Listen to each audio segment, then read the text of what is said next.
So now we are going to just continue with this one. So far we have discussed what is earthing, then what is the effect of earthing on the human body, and what are the effect of various current. Then we have discussed what is meant by plate earthing and what is meant by pipe earthing. Okay, so basically,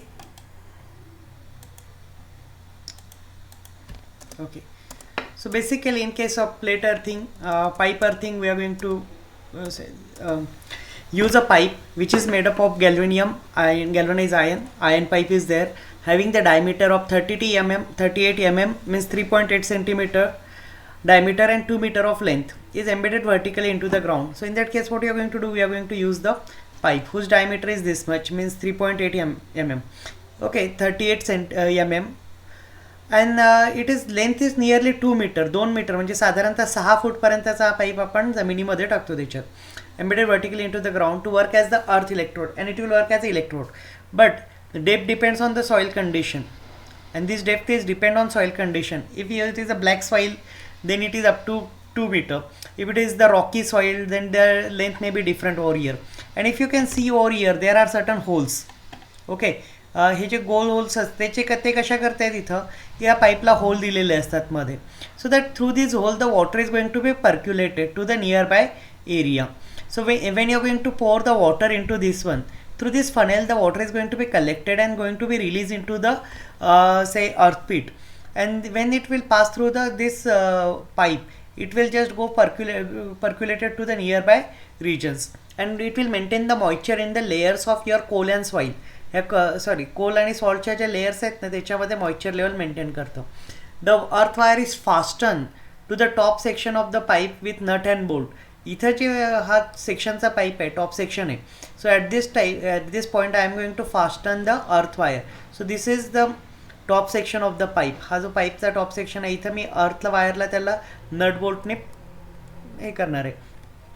The pit area around the pipe is filled with the salt and coal mixture for improving the soil condition. And to improve the soil condition, इथं soil काढल्यानंतर त्या सरफेसमध्ये मी coal आणि सॉल्टचं mixture येऊन, so that the resistivity of that area will be decreases and the efficiency of the earthing system will increase. It can take heavy leakage current for the same electrode size in comparison to the plate earthing.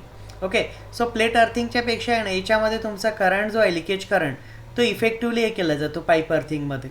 The earth wire connections with GI. Okay, the earth wire connection with GI pipes being above the ground level can be checked for carrying out the continuity test, and when desired it will be and when desired where it is difficult for the plate earthing. आता इथं तुम्हाला continuity easily check करता येतं, कारण earth wire इथपर्यंतच गेलेली आहे, पण तीच पाईप प्लेट वायरमध्ये तुमची अर्थ वायर खाली गेलेली असतो. So it is not possible for you to properly check the continuity of the earth wire. Okay, so this is one advantage of this plate earthing. Now, pipe earthing. In summer season, to have effective earthing, 3 to 4 buckets of water is put into the funnel for better continuity of the. आता समरमध्ये काय होतं की that moisture will going to be evaporated. Soil जी असते ना, soil कडक होत जातं. तुम्ही बघताय की उन्हाळ्यामध्ये तुमच्या शेतामध्ये जी माती आहे त्याला भेगा पडलेल्या असतात, कारण मॉइश्चर लेवल, आणि ती माती अशी सुकून जाते. सो ती मॉइश्चर लेवल कमी होतं उन्हाळ्यामध्ये. So in summer what you need to do, same thing is going to be happen in your earthing also. Because what is going to be happen during the summer, because of the high temperature, the moisture is going to be evaporated and the resistance will increases. When there is no moisture, the resistance will be high. To maintain the moisture, to maintain the resistance of this earthing low, we need to pour the water into the earth. मग इथं तुम्हाला continuously pipe टाकावं लागेल, पाणी टाकावं लागेल, आणि 3 ते 4 बकेट तुम्हाला 15 दिवसांना वगैरे पाणी टाकायचं असतं. गॅल्वनाइज pipe of 38 diameter and 2 meter length place depth at a 4.75 meter, आणि हे जे आहे ना, इथपासनं तुमची जी टोटल लेंथ आहे ती 4.75 मीटरपर्यंत असतं. The depth depends on the condition of moisture, the size of the pipe, and depends on the current to be carried and the type of soil. So this depth, okay, या पाईपची length किती असायला पाहिजे हे depend करतं 3-4 फॅक्टरवर. एक तर त्या पाईपचं डायमीटर किती आहे, ओके, दुसरी गोष्ट त्या तिच्या मॉइश्चर कसं आहे, what is the moisture condition of that soil, then which type of soil is there, where it is a rocky, where it is the black soil is there और it is the red soil. Okay, जसं कोकणात तुम्हाला लाल माती दिसतं, आपल्याकडे काळी माती दिसतं, कुठे करडी माती, पांढरी माती. सो ती सॉईलची कंडिशन काय आहे त्यानुसार त्याची रेझिस्टिव्हिटी व्हॅरी होतं. And all this things you need to consider over there. The powder charcoal salt is put 15 centimetre around the pipe. आणि इथं आहे ना चार्जकोल आणि सॉल्ट याचे अल्टरनेट लेयर्स द्यायचे आहेत. आधी म्हणजे कोळसा, त्याच्यानंतर मीठ, त्याच्यानंतर कोळसा, त्यानंतर मीठ, अशा तुम्हाला लेयर्स द्यायचे आहे. A funnel is connected at the top of the pipe. हे इथं फनेल आहे. So what is the purpose of this funnel? Through which I can just carry the water through the pipe. इथं directly जर आपण पाईपमध्ये टाकलं तर काय होईल, आजूबाजूचा जर काही कचरा असेल तो पण त्याच्यासोबत खाली जाईल आणि हे होल्स ब्लॉक होतील. So for that purpose we are going to use the funnel with the net over here, so that suspended particles are going to be just accumulated over here and they will not go to the say at your earthing system. The water is poured at regular period for maintaining the resistance as low as possible. आणि हे water आहे ना, पाणी त्याच्यावर 15 दिवसांनी, महिन्यानी, 2 महिन्यांनी तुमचे सॉईल कंडिशन काय त्यानुसार तुम्हाला ते पोअर करावं लागतं. So that the resistance of this system will be maintain at the range of 5 to 8 ohm continuously. Okay, so these are the earthing systems which can be use for say. ह्या ज्या earthing system आहे ह्या कुठे use होतात, आपण एक तर घरी पण यूज करतो आणि दुसऱ्या प्रकारे आपण त्यांना कुठे यूज करतो तुमच्या ह्याच्यामध्ये इंडस्ट्रियल किंवा कमर्शियल अर्थिंगला पण आपण that we are going to use over here. Okay, so okay, I have question of question. If because current is 9 ampere but voltage is 12 volt, then will I get the shock? So basically what happen, current आता earthing जर आपण बघितलं तर earthing आपण safety करता देतो. आता 12 व्होल्टचा जर व्होल्टेज आहे आणि current 9 ampere, so this is basically in the battery. तुम्ही जेव्हा बॅटरी यूज करतात ना, कारण आपण डोमेस्टिक अप्लायन्सेस वगैरे जर बघत असाल तर एवढं 12 व्होल्टला कुठलंच अप्लायन्सेस नॉर्मली वर्क करत नाही आणि केलं तर ते एवढा मोठा करंट घेत नाही 9 एम्पियरचा. ते मिली एम्पियरमध्ये, जसं मोबाईल असेल, मोबाईल 5 व्होल्टला वर्क करतो आणि त्याचा करंट असतो 150 मिली एम्पियर वगैरे काहीतरी. Okay, or less than that, it will take the less current over there. त्याच्यानंतर ज्या गोष्टी असतात ना, आता current flow, do you know what is mean by the flow of current? So my current does not depends on one factor. My current will depends on the number of factor. So this is the equipment. हे एक equipment आहे. Okay, या इक्विपमेंटमधनं किती current pass होतो हे depends कशावर करतं, तर basically the most of the important factor is resistance. आता तुमच्या घरामध्ये लॅम्प पण आहे. ओके, तुमच्या घरामध्ये हा लॅम्प आहे. त्याच्यानंतर तुमच्या घरामध्ये मिक्सर पण आहे आणि तुमच्या घरामध्ये हीटर पण आहे. कशातनं करंट जास्त फ्लो होईल?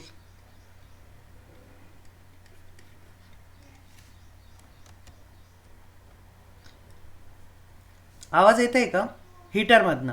ओके, का हीटरमधनं करंट का जास्त फ्लो होईल? कोणी सांगू शकतं? बरोबर आहे, हीटरमधनं करंट जास्त फ्लो होईल, पण का फ्लो होईल हीटरमधनं जास्त करंट?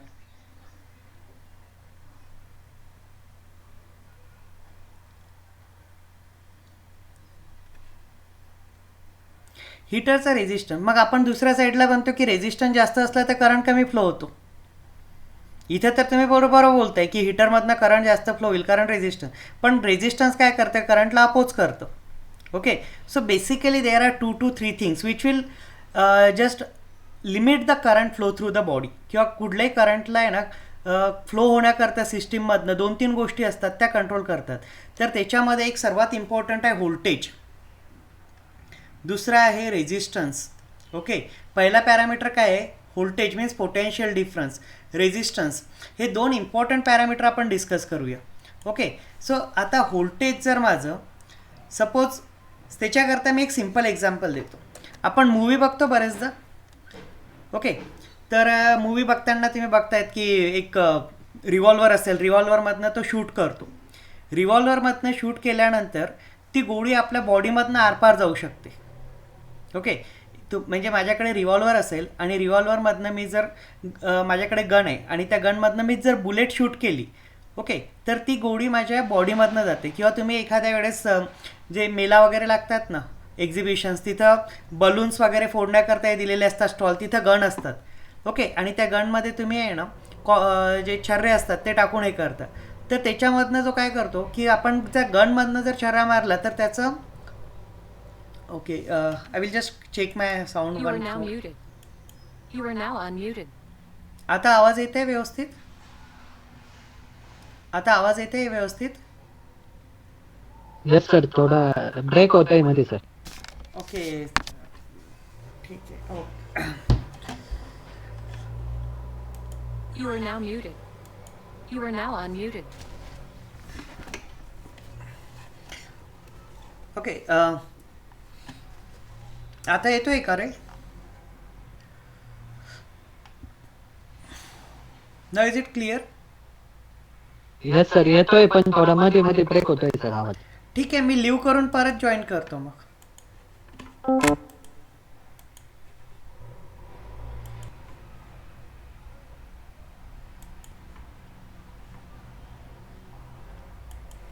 ओके, तो now is it clear?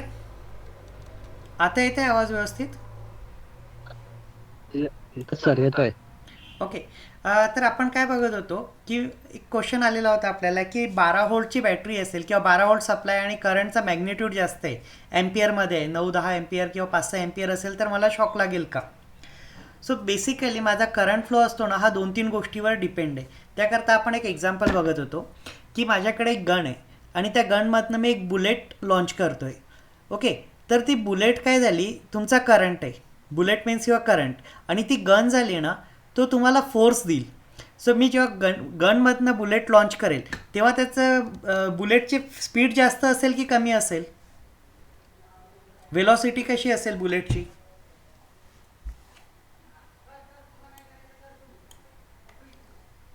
Hello? जास्त. जास्त. कारण काय आहे, आपण फोर्स वाढवला आहे त्याच्यामध्ये बुलेट, आणि तेच जर मी हाताने फेकून मारली, ती गनची ती बुलेट जी आहे ती गोळी मी हातात घेतली आणि फेकून मारली, तर तुमच्या बॉडीमधनं पेनिट्रेट होईल का? तुमच्या शरीरामधनं जाऊ शकेल का ती? हो. का बरं? कारण Velocity. त्याला तेवढा फोर्स नाही मिळालेला आहे. Same thing is happen with the current also. Current काय आहे, जेव्हा माझं व्होल्टेज जास्त असेल ना, व्होल्टेज म्हणजे काय, व्होल्टेज म्हणजे फोर्स, तो तेवढ्या फोर्सने त्या करंटला पुश करेल. ओके, तो तेवढ्या करंटने त्या व्होल्टेजला पुश करेल.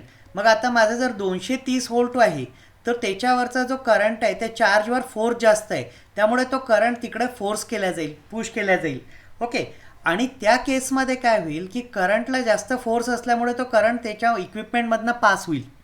पण इथं जर माझा व्होल्टेज आहे 12 व्होल्ट, तर त्या 12 व्होल्टमध्ये काय आहे, त्या करंट जो आहे त्याच्यावरचा फोर्स कमी होईल, इट हॅज लो फोर्स, आणि तो फोर्स त्याला सफिशियंट नसेल.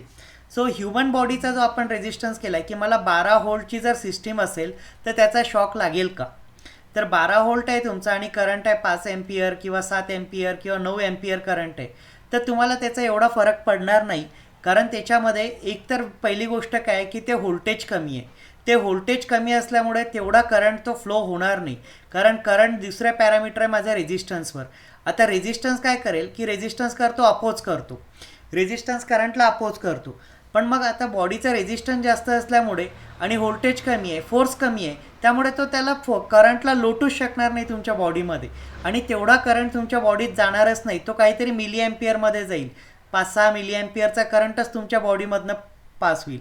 कारण तिथे काय झालं आहे, माझा फोर्स कमी पडलेला आहे. पण आपल्याला आहे ना नॉर्मली त्याच करता, तुम्ही बाईकची बॅटरी असतं, बाईकचं आपण बॅटरीला हात जरी लावला तरी तुम्हाला करंट लागत नाही. ओके, ऑब्झर्व केलं असेल ना तुम्ही, 12 व्होल्टची बॅटरी आपण हातात जरी पकडले, पॉझिटिव्ह निगेटिव्ह टर्मिनल, शॉक लागतो का? नो. नाही. का नाही लागत शॉक आपल्याला? कारण तेवढा त्याच्यामध्ये बॅटरीमध्ये फोर्सच नाही आहे की तो आपल्या बॉडीमधनं करंट पास करेल. ओके, पण तीच जर मी 230 व्होल्टचे सॉकेट घेतले आणि त्याला 2 वायर लावल्या आणि हातात पकडल्या तर मला शॉक लागेल? एक फेज आणि एक न्यूट्रल घेतलं मी, माझ्या हातात पकडलं, तर मला शॉक लागेल? यस. कारण का बरं, तर त्याच्यामध्ये फोर्स जास्त आहे. मॅग्नेट्यूड जरी कमी असला ना तरी त्याच्यामध्ये फोर्स जास्त आहे. ओके, सिम्पल अजून एक एक्झाम्पल जसं आपण याचं बघितलं की मी गनमधनं जेव्हा आहे ना बुलेट फायर करतो, तेव्हा त्या गनमधनं बुलेट फायर केल्यामुळे तर फोर्स जास्त मिळतो आणि त्या फोर्समुळे त्याची व्हेलॉसिटी वाढतं, म्हणजे करंट जास्त फ्लो होतो, ते दूरपर्यंत जाऊ शकतं. तसंच काय होतं की जर मी हाताने ती बुलेट फेकली तर जास्तीत जास्त 5-10 फुटावर जाऊन पडेल. ओके, मी हातामध्ये एक गोळी घेतली बंदूकची आणि अशी फेकली तर ती जास्तीत जास्त किती 5 फूट 10 फुटावर जाऊन पडून जाईल. पण तेच जर मी गन घेतली आणि त्याच्यामधनं शूट केली तर ती साधारणतः 100-200 मीटरपर्यंत पण जाईल. ओके, कारण तिथं फोर्स जास्त मिळालेला आहे तुम्हाला. तर मग करंट कशावर डिपेंड आहे तुमचा? करंट डिपेंड आहे तुमच्या व्होल्टेजवर, करंट डिपेंड आहे तुमच्या रेझिस्टन्सवर. रेझिस्टन्स वाढल्यानंतरही करंट कमी होतो, व्होल्टेज वाढल्यानंतर तुमचा जो करंटचा स्पीड आहे, वेलॉसिटी आहे, ती चेंज होतं. ओके, सो या 2-3 गोष्टीमुळे तेव्हा तुम्हाला बॅटरी जर असेल 12 व्होल्ट सप्लाय, 12 व्होल्ट सप्लायपासून शॉक लागणार नाही. ओके, फक्त तुम्हाला जास्तीत जास्त जाणवलं थोडंसं सेन्सेशन होईल, but that does not causes any serious damage to your body. Is it clear? लक्षात आलंय? Yes sir. ज्यांनी प्रश्न विचारला तोच गायब झालेला नाही आहे वाटतं. Saurabh, is it clear right no? Okay, so we are going to discuss our next topic. Earthing तर झालं आता माझं. आता काय आहे की आपल्याला जो नेक्स्ट चॅप्टर चालू करायचं आहे त्याच्यामध्ये तुम्हाला distribution system, so basically generation, transmission वगैरे या गोष्टी आहेत that we are already studied in the TDE, transmission and distribution वगैरे एक सब्जेक्ट होता. जनरेशन आपण EPGमध्ये स्टडी केलं आहे, TDEमध्ये ट्रान्समिशन स्टडी केलेलं आहे, and now we are concentrating on estimation on the lower side. कारण जनरेशन आणि ट्रान्समिशनचे जे एस्टिमेशन येतं ते नॉर्मली आपल्यापर्यंत येत नाही. As a say very few peoples are going to work in that field. Okay, कारण जनरेशन ट्रान्समिशन मोठ्या ह्याच्यात जातं, पण normally most of the electrical engineers who are going to work in the industry or something, they are going to work in this segment. Distribution असेल, utilization असेल, याच्यामध्ये work करतात. तर या सब्जेक्टमध्ये आपण डिस्ट्रीब्युशन सबस्टेशनपासून ज्या डिस्ट्रीब्युशन लाईन्स येतात त्या बघूया. But overall we are going to see the my power system. Power सिस्टीममध्ये काय आहे? So basically I am going to generate the electricity from various sources. So that may be thermal power plant, that may be nuclear power plant, that may be hydro power plant, that may be solar power plant, that may be wind power plant, that may be tidal power plant. Okay, various power plants which will going to convert some sort of energy into electrical energy. Okay, थर्मलमध्ये काय असेल तर तुमचं chemical energy of the coal is going to be converted into electrical energy. न्यूक्लिअरमध्ये nuclear रिॲक्शनची जी energy आहे that is going to be converted into electrical energy. सोलरमध्ये sun energy is going to be converted into electrical energy. So at the output of the power station I am getting electrical energy. This energy may be at 1.1 volt to इथं 1.1 kV पासनं 11 kV पर्यंतचं तुम्हाला मिळतं depending on size of your generating station. Okay, so mostly we are going to generate at 11 kV. Mostly of the केसेसमध्ये 11 kVचं आपल्याला generation मिळतं. Okay, मग ही 11 kVमध्ये तुमची पॉवर जनरेट झालेली आहे. Power is equal to VI cos phi. Okay, so basically this power is only VI, voltage into current. Cos phi आणि sine phi नंतर लागतात, त्यामध्ये ॲपरंट पॉवर झालेली आहे ती. मग त्यात 2 टाईपच्या पॉवर आहे, रिॲक्टिव्ह पॉवर आणि active power, that we are not going to discuss in this session. So इथं मला इलेक्ट्रिक पॉवर मिळाली आहे, त्याचं व्होल्टेज आहे 11 kV. पण ही 11 kV जे आहे ना, हे जे तुमचं जनरेटिंग स्टेशन आहे हे या कन्झ्युमरपासनं साधारणतः 200 ते 500 किलोमीटर किंवा त्यापेक्षा पण लांब असू शकतं. ओके, भरपूर लांब असतं हे. that may be thousands of kilometers also. So if I am going to transfer the power at this much low voltage, then I have various very high losses. मग त्याच्याकरता आपण पॉवर ट्रान्सफॉर्मर यूज करतो step up. हे step up power transformer काय करतात, 11 kV व्होल्टेजला 132 kV किंवा 220 kV किंवा 400 kV, ओके 500 kVला हे करतात. आणि त्यानंतर मग आपण अशा टाईपचे टावर्स बघतो. ओके, आणि त्याच्यावर अशा लाईन्स असतात, ते ट्रान्सफर करतात. मग इथं परत काय आहे तुमचं, दिस इज युअर ट्रान्समिशन सबस्टेशन. मग हे आता बाबळेश्वरला एक जसं आहे ना, बाबळेश्वरला एक सबस्टेशन आहे, ते 400 kV सबस्टेशन आहे.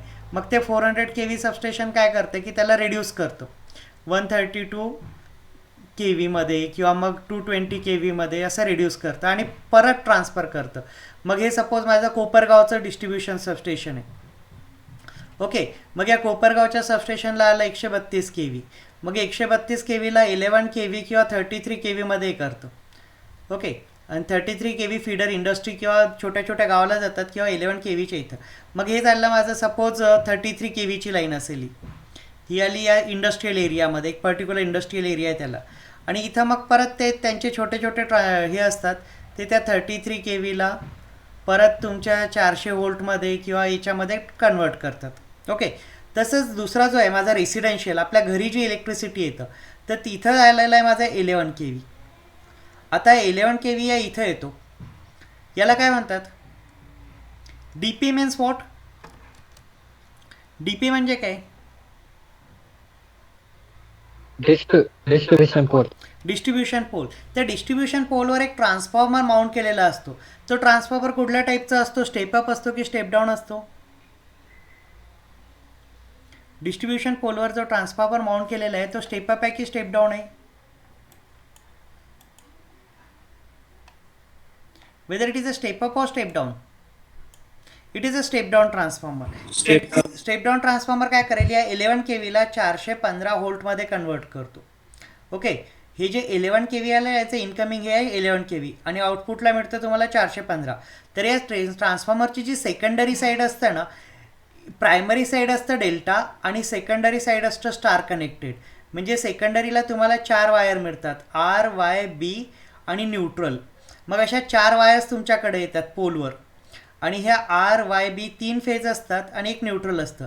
आणि त्या नियर बाय पोलवरनं तुमच्या घरामध्ये 2 वायर्स येतात, एक फेज आणि एक न्यूट्रल. आणि ज्या पोलवरनं तुमच्या घरापर्यंत जी वायर येतं त्याचं काय नाव आहे? The wire which is coming from the nearby pole to your home. Service mains. Service mains किंवा सर्व्हिस कनेक्शन. तर याला आपण म्हणतो सर्व्हिसमेन्स किंवा service connection. So service connection is the wire which will coming from the nearby pole to your home. Okay, so this is your 230 volt. हे एक phase आणि एक न्यूट्रल आहे, त्यामुळे त्याचं व्होल्टेज जे असतं ते 230, 240 whatever that voltage is going to be fluctuated. ते व्होल्टेज फ्लक्च्युएट असतं आणि इंडियामध्ये ते 230 व्होल्ट आहे. US वगैरेमध्ये जर गेले तर 110 व्होल्ट मिळतं तुम्हाला तिथं. So this is my power system. Power सिस्टीममध्ये या गोष्टी येतात. आता जर आपल्याला डिस्कस करायचं आहे, we are going to concentrate on this chapter on the distribution system only. आपण फक्त या गोष्टीवर वर्क करणार आहे. डिस्ट्रीब्युशन सिस्टीम म्हणजे काय आणि त्याच्यावरच आपल्याला आता वर्कआउट करायचं आहे. Okay, just wait. So is it clear? इथं काही डिफिकल्टी आहे तुम्हाला? पॉवर स्टेशनजवळ जो ट्रान्सफॉर्मर यूज होतो हा नॉर्मली स्टेप अप असतो आणि बाकी याच्यामध्ये डिस्ट्रीब्युशन सिस्टीमला जो असतो तो स्टेप डाऊन असतो. पोल माउंटलेला जो असतात तो पण काय असतात?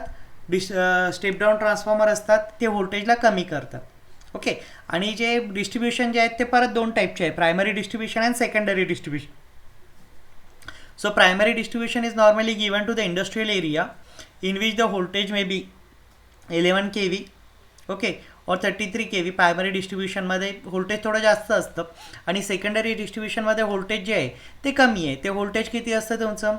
साधारणतः तुमचं जे आहे ते डिस्ट्रीब्युशन व्होल्टेज 11 kV आणि 415 व्होल्ट असतं, 415 volt. Okay, so the line which will carry the power from nearby generating station to the substation, these are called as transmission line.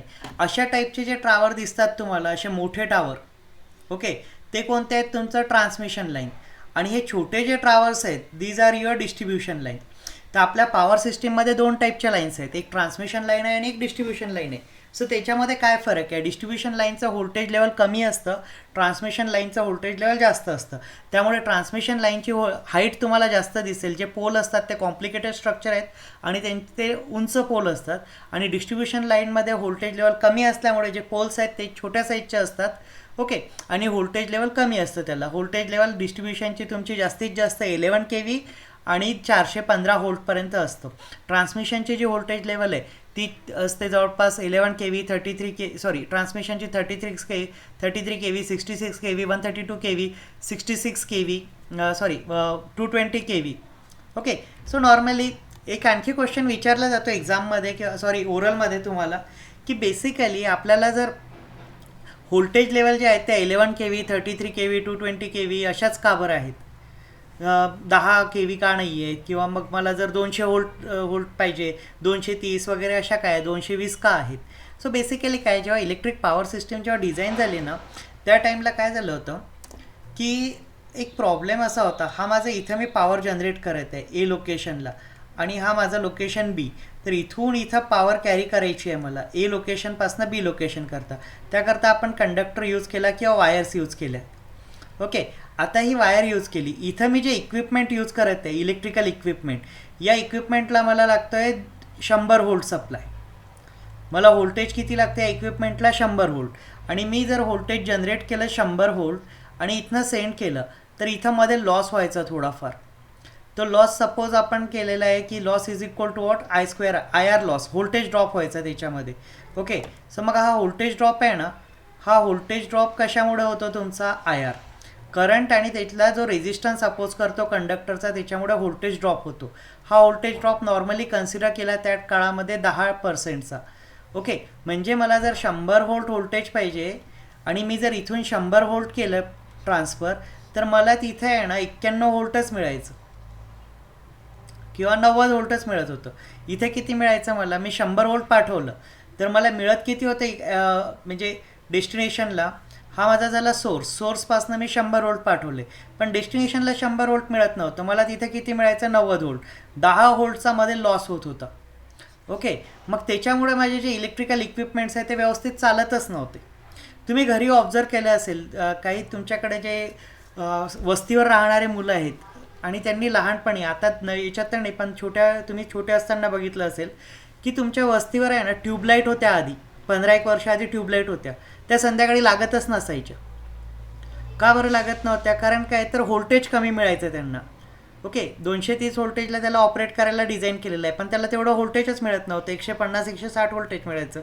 मग त्याच्यामुळे ते वर्कच करत नव्हते प्रॉपर आणि व्होल्टेज जर कमी मिळालं तर माझं सिस्टीम करंट जास्त घेते. ओके, आता एक मोटर आहे 1 HP मोटर आहे म्हणजे 1000 वॅटची मोटर आहे आपण ॲझ्युम करूया. 1 किलोवॅटची मोटर आहे, 250 व्होल्ट व्होल्टेज आहे त्याला. ओके, तर तिला 4 एम्पियर करंट घेईल. P is equal to VI, 1000 watt is equal to 250 into current. आता इथं काय झालं, माझं करंट किती आला 1000 डिवायडेड बाय 250, सो माझा आला 4 एम्पियर करंट. ओके, पण तीच आता माझं काय झालं की माझं व्होल्टेज कमी झालं, पॉवर तर कमी होणार नाही, पॉवर आहे तेवढीच आहे आणि व्होल्टेज झालं माझं 200, तर माझा करंट लगेच वाढलेला आहे. 1000/200 माझा करंट झाला इथं 5 एम्पियर. ओके, मग हा प्रॉब्लेम व्हायचा की इथं माझा करंट आणि त्याच्यामुळे लाईफ कमी व्हायची. तर ही फॅक्टर त्यांनी रिमूव्ह करण्याकरता काय केलं की 10% लॉस कन्सिडर केला आणि 100 व्होल्ट जनरेट करण्याच्या ऐवजी ते काय करायला 110 व्होल्ट जनरेट करायला लागले. म्हणजे इथं तुम्हाला 100 व्होल्ट मिळत होतं. Okay, so this is one of the commonly ask question in the interview की आपलं व्होल्टेज लेवल जे आहेत ते 11 kV वगैरे अशा का आहेत.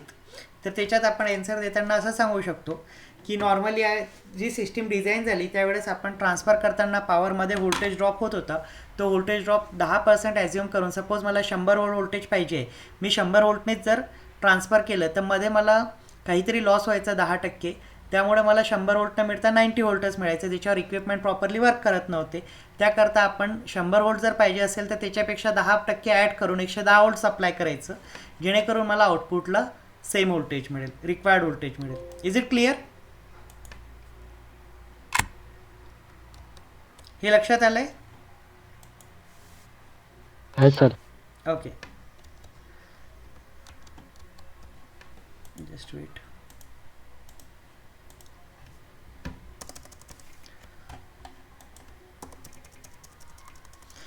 So pipe earthing, plate earthing वगैरे आपण बघितले. Transmission system. आता डिस्ट्रीब्युशन लाईन्स म्हणजे काय, आणि डिस्ट्रीब्युशन सिस्टीम जी आहे आपल्याकडे ती 2 टाईपची असते, एक ओव्हरहेड डिस्ट्रीब्युशन सिस्टीम आणि दुसरी अंडरग्राऊंड डिस्ट्रीब्युशन सिस्टीम. सो जे डिस्ट्रीब्युशन सिस्टीम आहे ज्याच्यात तुमच्या घरापर्यंत इलेक्ट्रिसिटी येतं, ओके, नियर बाय सबस्टेशन असेल त्या सबस्टेशनपासून तुमच्या घरापर्यंत जी इलेक्ट्रिसिटी येतं त्याला म्हणतात डिस्ट्रीब्युशन लाईन्स.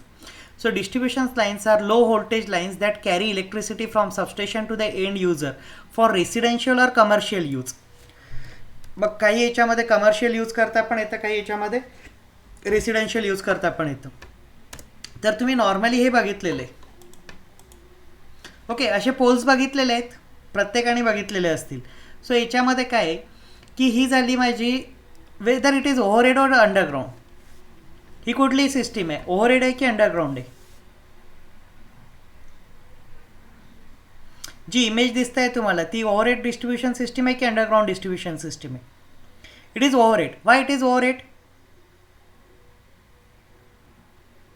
कारण ती जमिनीच्या वरून जाते, खाली नाही आहे, एक हाईट आहे, सर्टन हाईटवरनं जातं. अंडरग्राऊंड मीन्स जमिनीच्या आतमध्ये. Okay, So basically this is the overhead system. So what is overhead system? An overhead power line is a structure used in the electrical power transmission and distribution to transmit electrical energy across the large distance. Okay, आता ओव्हरहेडमध्ये काय आहे तर normally आपण जे बघतो transmission line तर 99.9% काय आहेत ओव्हरहेडच आहे. ओके, ट्रान्समिशन लाईन जेवढा पण तुम्ही बघसाल त्या सगळ्या मॅक्झिमम ओव्हरहेड आहे. एक दोन आपण जे ओशनमधनं येतात त्या सोडल्या तर. ओके, बाकी जे डिस्ट्रीब्युशन लाईन आहेत ते तुम्हाला थोड्याफार प्रमाणात ओव्हरहेड काही याच्यामध्ये अंडरग्राऊंड दिसतील, पण transmission line is mostly overhead. तर ओव्हरहेड काय आहे? The overhead power line is a structure use to transfer the electric power from one location to another location. एका लोकेशनपासून दुसऱ्या लोकेशन करता वरून जेव्हा आपण टावरवरनं जे पॉवर लाईन्स यूज करतो त्याला म्हणतात overhead transmission line. Over the large distance it consist of 1 or 2 uninsulated electrical cable. So इथं जे आहेत ना या ओव्हरहेड ट्रान्समिशन लाईनमध्ये जे वायर्स यूज होतात, जे कंडक्टर्स यूज होतात त्याला इन्सुलेशन नसतं. Okay, I think all of you have seen that overhead transmission line. त्याच्यामध्ये डायरेक्टली तुम्हाला कंडक्टर दिसतो, त्याच्यावर कुठल्याच प्रकारचं इन्सुलेशन नसतं.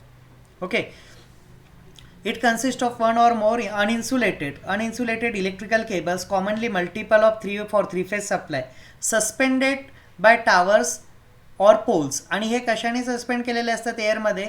टावर्स. आता याला इथं देण्याकरता मी फक्त असं केबल तर ले करू शकत नाही. मी फक्त केबल ठेवली तर ती हवेत तर तरंगणार नाही. त्याच्याकरता मला काहीतरी असे पोल्स बनवावं लागतील आणि त्या पोलला काहीतरी त्याला कनेक्ट करावं लागेल. So normally for connecting to the pole you are going to use the insulator. So if you are going to observe these are the insulator. What is the function of this insulator? जो insulator दिसतोय त्याचं function काय आहे तर तो काय करतो की तुमचा जो पोल आहे त्या पोल्स, मोस्टली ते पोल्स असतात तुमचे, आजकाल आपण जे पोल यूज करतो ते पोल्स आहेत मेटलचे. आधी सिमेंट कॉन्क्रीट वगैरेचे पोल यूज व्हायचे, पण आजकाल नवीन जे पोल्स आहेत ते मोस्टली मेटलचे असतात. तर ते metal is a conductor of electricity. आणि जर मी ती माझी ही जी वायर आहे, हा कंडक्टर आहे, हा जर पोलला डायरेक्टली नटबोल्टनी कनेक्ट केला तर माझा करंट तर सर्व ग्राउंडमध्ये चालला जाईल. सो त्याच्याकरता आपण काय करतो, इन्सुलेटर कनेक्ट करतो आणि त्या इन्सुलेटरवरनं त्या इन्सुलेटरच्या एका टर्मिनलला वायर कनेक्ट करतो आणि तिथनं मग टॅपिंग घेऊन तो दुसरीकडे देतो. Okay, so you can observe such type of tapping. Is it possible for you to observe the tapping? तुम्हाला दिसतंय का? Is it clearly visible to you? त्या कंडक्टरपासनं, त्या पर्टिक्युलर कंडक्टरपासनं एक वायर घेऊन दुसरीकडे कनेक्ट केलेली आहे आपण, ती टॅपिंग आहे. म्हणजे आपण डायरेक्टली पोलला वायर कनेक्ट करत नाही. We are going to connect the wires or conductor to the pole via insulator so that my current does not directly go through the ground through the pole. Okay, so this is the overhead line. ही झाली माझी overhead. आता दुसरी underground काय तर बरेचदा आपण बघतो असं. आता सपोज नॉर्मली काही दिवस आधी किंवा तुमच्या एरियामध्ये, I don't know whether you have seen this or not, पण बरेचदा काय होतं की अशा केबल्स आहे ना खाली जमिनीच्या खाली आहे ना एक ट्रेंच केल्या जातं. This is called as the trench. किंवा एक असं गड्डा बनवतात आणि त्याच्यामधनं ते काय करतात, केबल पास करतात. ओके, मग हे आधी कॉन्क्रीट वगैरे करून दिलं जातं आणि त्याच्यामधनं केबल पास केले जातात. So these are called as the underground and these are going to be cover. त्याच्यानंतर याच्या कवरिंग केलं जातं. याच्यानंतर याच्यावर काय ना say some times of given they are going to plate some plates or concrete sheet over there. Okay, so these are called as underground cable. These underground cable may be from 1 feet, so basically they are buried at 3 feet. हे normally 3 फूट खाली असतात ग्राउंडच्या. And depending आणि voltage level जर जास्त असेल, जशी जशी व्होल्टेज लेवल वाढत जाईल तशा या केबलची डेप्थ वाढत जातं. ओके, म्हणजे साधारणतः 200 व्होल्ट असेल, 11 kV वगैरे असेल किंवा मग नॉर्मल व्होल्टेज असेल 415 व्होल्ट वगैरे. सो 415 व्होल्ट करता 24 इंच सफिशियंट आहे. ओके, म्हणजे साधारणतः तुमचं 1 फूटपर्यंत डिस्टन्स. पण जसं व्होल्टेज वाढत जाईल ना तशा खोल जातील जमिनीमध्ये. So, underground distribution cables are used to run power from pole mounted transformer to the service entry of the meter of a structure. These cables are rated for installation in the underground duct or directly buried in the earth. आता नॉर्मली हे use कुठे होतात? So you are going to observe in the densely populated area किंवा cities ज्या आहेत ना, सिटीमध्ये वगैरे तुम्हाला अंडरग्राऊंड केबल्स बघायला मिळतील. किंवा आज जर बघितलं तर बायपास असेल माझा, हा सपोज रोड आहे, हायवे असेल आणि या हायवेवरनं मला जर पॉवर केबल क्रॉस करायची आहे, so instead of passing it through over the we are going to just use the underground त्या हायवेच्या खाली आपण एक ट्रंच बनवतो आणि त्याच्यामधनं केबल पास करतो. ओके, सो नॉर्मली या सिटीमध्ये तुमच्या घरामध्ये सप्लाय आणण्याकरता यूज होतात. नियर बाय एखादा पोल असेल किंवा डी पी असेल, त्या डी पीपासनं आहे ना अशा वायर्स येतात आणि त्या अंडरग्राऊंड जाऊन तुमच्या घरामध्ये सप्लाय येतो. So this is your underground service connect underground distribution system. So this there are certain advantages and disadvantages of this one. Okay, याचा ॲडव्हान्टेज काय आहे की याच्यामुळे तुमचा जो ॲपिअरन्स आहे तो छान होतो. म्हणजे पुढे अशा वायर लटकलेल्या दिसत नाही, एरिया मोकळा दिसतो तुम्हाला, सेफ्टी जास्त आहे याच्यामध्ये. ओके, सो हे काही ॲडव्हान्टेज आहे त्याची. पण याच्यासोबतच याची कॉस्ट पण जास्त आहे. याच्यामध्ये काय आहे की तुमचं असं दिसायला हे दिसतं आहे आपल्याला किती वायर्स आल्यात गेल्यात त्याच्यामध्ये. आणि त्याच्यामध्ये काय सेफ्टी कमी आहे कारण याला इन्सुलेशन नाही. एखादा मुलगा जर वर चढला आणि पोलला हात लावला इथं, so he will experience the shock. Okay, so here safety precaution are less. आणि एखादी वायर जर ब्रेक होऊन खाली पडली तर it will causes certain danger to the property as well as to certain peoples also. Okay, so this is risk is more in this case ओव्हरहेडला, आणि अंडरग्राऊंडला रिस्क कमी आहे. So now we are going to discuss underground करता. आता overhead करता तर काय यूज करतो आपण, बिअर कंडक्टर यूज करतो. ओव्हरहेड करता डायरेक्टली कंडक्टर आहेत आणि त्याला इन्सुलेशन नाही आहे. ओके, त्याला इन्सुलेशन नाही कारण ते हवेत आहे. आणि इथे insulation for the overhead, this is one more question I want to ask you. Overhead जे लाईन दिसतं तुम्हाला त्याच्यामध्ये इन्सुलेशन म्हणून काय ॲक्ट होतं. आता जे दोन कंडक्टर दिसत आहेत ना, त्या दोन कंडक्टरमध्ये इन्सुलेशन म्हणून काय आहे. So this is my conductor R phase, this is my Y phase conductor. याच्यामध्ये इन्सुलेशन म्हणून काय येतं, air. So here air act as a my insulation.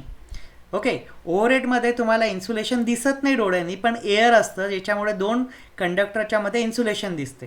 Okay, आणि त्याच्यामध्ये डिस्टन्स आहे, म्हणजे ते दोन कंडक्टर एकदम एकमेकांना टच केलेले नाही आहेत. त्याच्यामध्ये साधारणतः जवळपास आहे ना 30 सेंटीमीटरपासून 45 सेंटीमीटरपेक्षा जवळपास 2 फुटापर्यंत डिस्टन्स असतं depending on the voltage level. Okay, तुमची व्होल्टेज लेवल जशी जशी चेंज होईल त्यानुसार त्याचं डिस्टन्स वाढत जातं. So air act as a insulator in that one. पण केबल जी आहे ती केबलमध्ये तर मी नंबर ऑफ कंडक्टर जवळ प्लेस करतो. आणि आता ही केबल बघता तुम्ही, या केबलमध्ये पण सपोज 3 कंडक्टर आहे. ही 3 कोअरची केबल जर असेल ना तर याच्यात 3 कंडक्टर आहेत आणि ते एकमेकाच्या इतक्या जवळ आहेत. मग याच्यातनं पण माझा करंट फ्लो होतो, याच्यातनं पण याच्यातनं. आणि इथं जे व्होल्टेज आहे ते 415 व्होल्ट आहे. ओके, किंवा मग 11 KV. So it is possible. मग इथं जर आम्ही काहीच ठेवलं नाही, एअर म्हणून ठेवली इन्सुलेशन, तर इथं डायरेक्टली शॉर्ट सर्किट होईल. म्हणून याच्यामध्ये आपल्याला इन्सुलेशन द्यावं लागतं. सो अंडरग्राऊंड डिस्ट्रीब्युशनमध्ये तुम्हाला केबल यूज करायचे आहेत आणि त्या केबल इन्सुलेटेड केबल्स असतात. नाव ती केबल कशी असतो. So this is the cable which can B normally recommended for the underground connections. Okay, underground distribution system. मग हा झाला माझा कंडक्टर. ओव्हरहेडमध्ये फक्त हे यूज होतं. ओके, ओव्हरहेडमध्ये फक्त तुमचा एवढा पार्ट यूज होतो, हे बाकी काहीच नसतात. पण अंडरग्राऊंड जेव्हा मी यूज करतो ना तेव्हा ते फक्त एक कंडक्टर यूज करून चालणार नाही. कारण कंडक्टर जर मी यूज केला फक्त आणि त्याच्या बाजूला दुसरा कंडक्टर आहे तर त्याच्यामध्ये काय करेल, तो शॉर्ट सर्किट करेल. त्याकरता मला त्याच्यावर नंबर ऑफ लेयर्स द्यायचे असतात. Okay, so it is your conductor, studied conductor. त्याच्यानंतर तुमचं त्याच्यावर insulation, conductor screen is there, then insulation there, then insulation screen is there, then again metallic shield is there, then budding is there, then arming is there. Okay, so अशा सगळ्या गोष्टी त्याच्यात दिलेल्या आहेत. मग याचे वेगवेगळे फंक्शन्स आहेत. आता या कंडक्टरला basically my main aim is to protect the conductor. माझं मेन फंक्शन काय आहे, प्रोटेक्ट द कंडक्टर. ओके, आता या कंडक्टरला प्रोटेक्ट करण्याकरता आपण त्याच्यावर वेगवेगळे शिल्ड करतो, म्हणजे त्या कंडक्टरला कव्हर करतो. ओके, जसं याच्यामध्ये आपण बघतो वॉरमध्ये वगैरे जेव्हा सैनिक आहे ना, सैनिक काय करतात, कपडे घालतात, त्याच्यावर त्यांचं जॅकेट वगैरे, बुलेट प्रूफ जॅकेट वगैरे भरपूर गोष्टी असतात. ते कशा करताय, त्यांच्या स्वतःच्या बॉडीला प्रोटेक्ट करण्याकरता. तसंच इथे काय, हा जो माझा सेंटर कंडक्टर आहे त्याला प्रोटेक्ट करण्याकरता मी त्याच्यावर वेगवेगळ्या टाईपचे इन्सुलेशन्स देतो. आता बेसिकली आपण कंडक्टरला प्रोटेक्ट नाही करत, we are going to protect our self, we are going to protect our system. Okay, त्या कंडक्टरमधनं करंट फ्लो जो होता आहे ना तो बाकी दुसऱ्या कंडक्टरसोबत लगेच लिंक नाही झाला पाहिजे किंवा त्याच्यामध्ये शॉर्ट सर्किट नाही झालं पाहिजे, म्हणून आपण त्याच्यावर वेगवेगळ्या लेयर्स देतो. सो पहिली लेयर जी असतं ना ती आहे कंडक्टरची स्क्रीन. त्याच्यानंतर त्याच्यावर इन्सुलेशन दिलं जातं. ओके, ही ब्ल्यू कलरची इन्सुलेशन लेयर दिसेल तुम्हाला. त्याच्यानंतर त्याच्यावर मेटॅलिक शेल्ट. मेटॅलिक शेल्ट म्हणजे काय, आता त्या कंडक्टरला मी माती खाली ठेवणार आहे. It is a underground cable.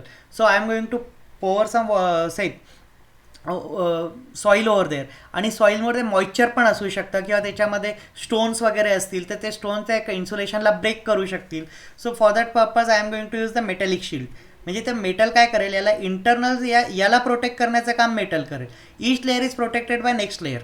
Okay, त्यानंतर बडिंग दिलेली आहे, त्याच्यानंतर आर्मिंग दिलेली आहे. आर्मिंगमध्ये काय असतात असे, दिस इज युअर से तुमचं मेटल आहे ना, मेटलची मेश बनवलं जातं आणि त्याच्यावरती कव्हर केलं जातं या सर्व लेअरला.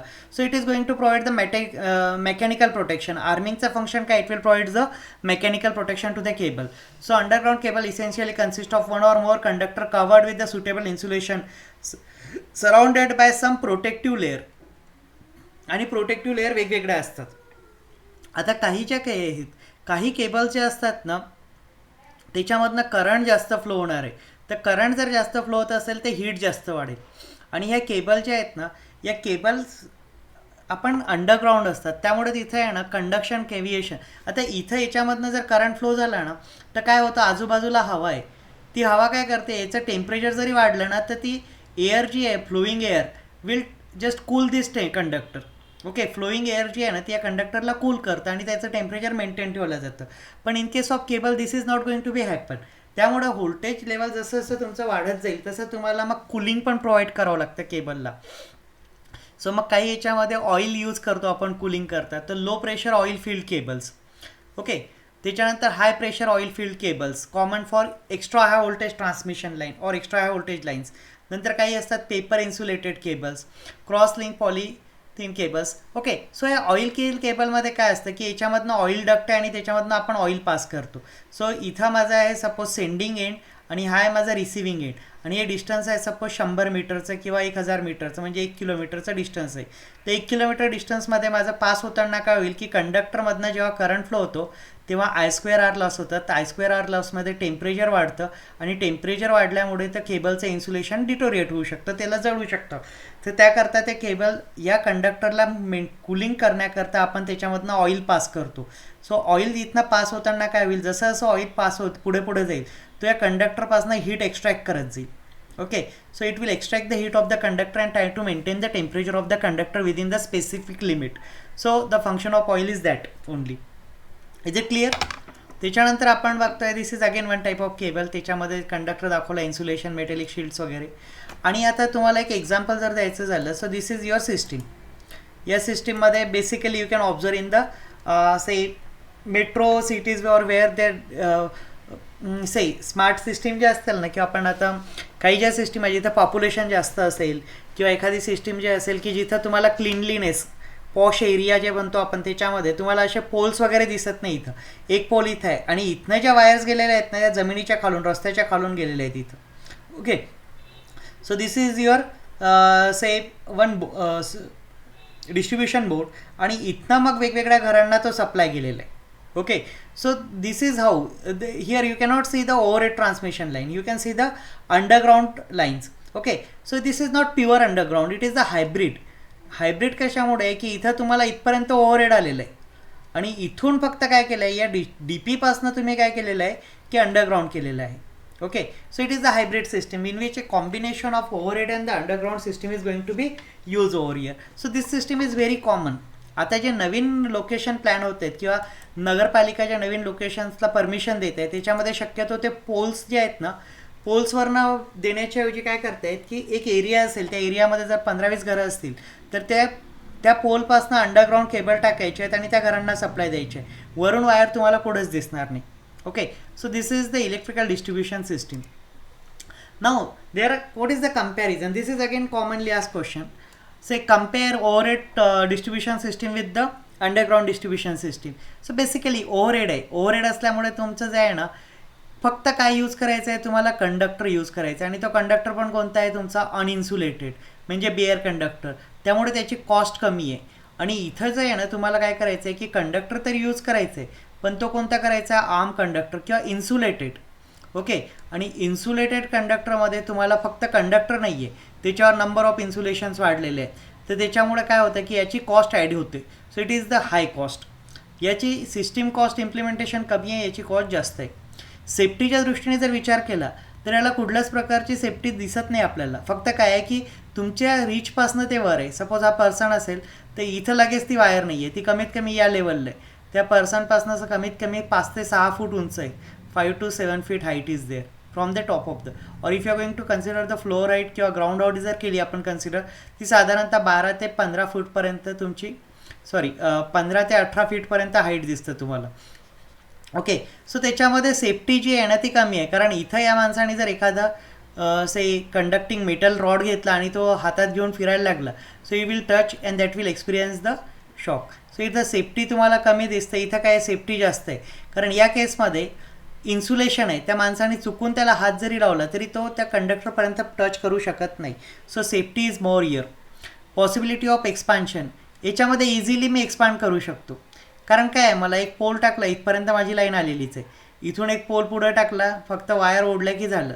इथं एक्सपान्शन करता मला जॉईंट द्यायची आहे, केबल घ्यायची आहे, परत डक्ट बनवायचा, एक नवीन डक्ट बनवायचा, त्या डक्टमध्ये पूर्ण मला वर्कआउट करायचं आहे आणि नंतर मग या केबल्सला जॉईंट देऊन पुढे transfer. So it is somewhat difficult. हे मला एक्सपान्शन करायला थोडं कठीण जातं. Size of conductor for same capacity, याच्यामध्ये सारखाच अमाऊंट ऑफ करंट मला पास करायचं आहे, तर याच्या साईज ऑफ कंडक्टर कमी असेल, याची जास्त असेल. ओके, कारण काय की याची साईज का कमी असेल, याला इन्सुलेशन्स वगैरे नाही आहेत. ओके, दुसरी गोष्ट काय की air is surrounded by, so it is surrounded by air, so it will easily carry the my air will normally maintain the temperature. आणि टेम्परेचर मेंटेन केल्यामुळे याचा रेजिस्टन्स काय असतो, एका लिमिटमध्ये मेंटेन असतो. आणि रेजिस्टन्स लिमिटमध्ये मेंटेन असल्यामुळे तुमचा जो करंट आहे तो नॉर्मली फ्लो होतो. या केसमध्ये काय की हा इन्सुलेटेड आहे. इन्सुलेटेड असल्यामुळे याच्यामध्ये माझी जी हीट आहे, हीट डिसिपेशन प्रॉपरली होत नाही.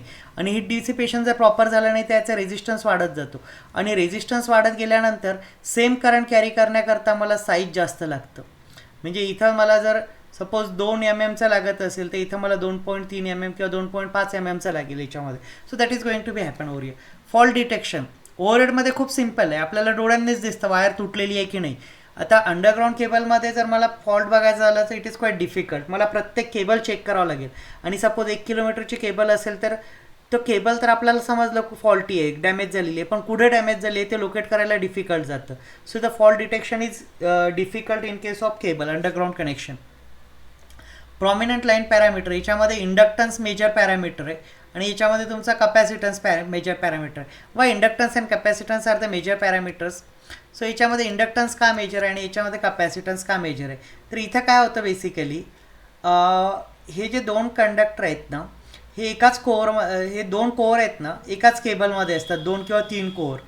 आणि कपॅसिटरची आपण डेफिनेशन बघितली.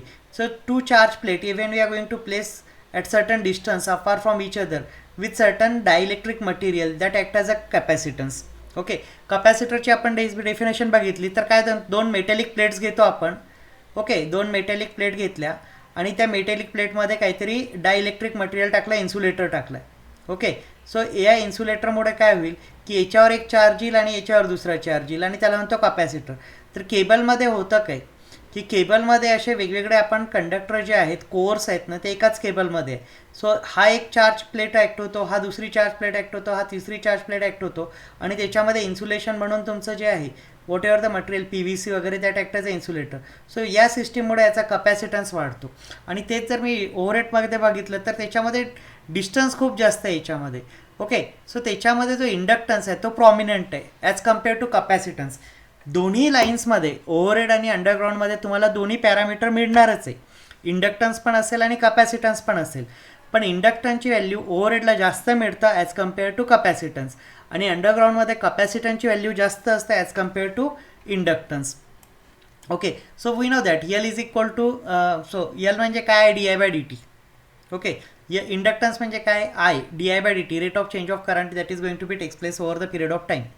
ॲपिरन्स जर बघितला तर याचं एवढं छान वाटत नाही आपल्याला ओव्हरहेड. आणि अंडरग्राऊंडचा बघितला तर ॲपियरन्स तुम्हाला चांगला वाटतो त्याच्यामध्ये. Okay, so this is the some points that we are going to discuss. Underground आणि ओव्हरहेड क्लिअर झालं आहे, लक्षात आलं आहे.